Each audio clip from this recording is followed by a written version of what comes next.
Blackstone presents You're Gonna Die Alone and Other Excellent News by Devrie Brynn Donalson. This book is read by Devrie Brynn Donalson. To those with dirt beneath their nails, you're my favorite type of people. We're gonna be okay. Read this first, seriously. You are welcome to never read this book. You might think it is a trite, unimportant, vacant collection of barely there thoughts from a sad, narcissistic internet clown. You might very possibly be right. But there's a chance you might find it helpful too.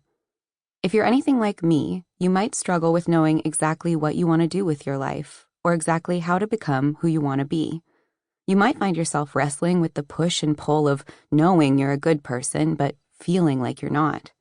Maybe there are people in your life who you desperately want to approve of you and who you love very much, but who remind you that there is always something here or there you should change. If you're anything like me, maybe that little voice reminding you that you aren't quite yet worthy of some kind of love or acceptance has kept you from saying yes to opportunities you wonder if you'll ever get again. When I was finally forced to go from living a life half awake to actually being free, the things I discovered that were holding me back surprised me. I was fiercely independent as a person, but I was desperately afraid of being abandoned. I was trying to be someone I could be proud of, but I was ashamed of who I'd been. I was more afraid of failing than I was of never trying, and I would do anything to keep the people whose love I craved the most from realizing just how disappointing I'd become. It wasn't easy, and it wasn't clean, but I found my way out of a story I'd been told my entire life about who I was and what I needed to change to deserve a life that felt honest. From deconstructing the most basic understandings about men, women, and society, to reconsidering the treatment so many of us endured as children, from raging against loss to accepting the grief of change, and from realizing I didn't recognize who I was anymore, to rediscovering the most basic, fundamental truths of being human, I've been through a hell of a decade.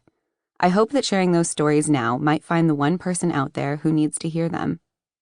This book is simply an invitation for you to come and see what you find. You might find a few laughs, and you might realize that taking a break to laugh is exactly what you needed. You might find grief pressed between these pages and realize that you still have people, places, and memories to put to rest. You might find a bit of forgiveness and realize that you've been withholding it from yourself for far too long. You might find the courage to change. What I hope you find if you decide to read on is this: a little grace, a little humor, and a whole lot of room to take a deep breath again. I hope you find peace. I hope you see that you can bet on yourself, even when the people you love the most haven't figured out how to bet on you yet. I hope you... Sample complete. Ready to continue?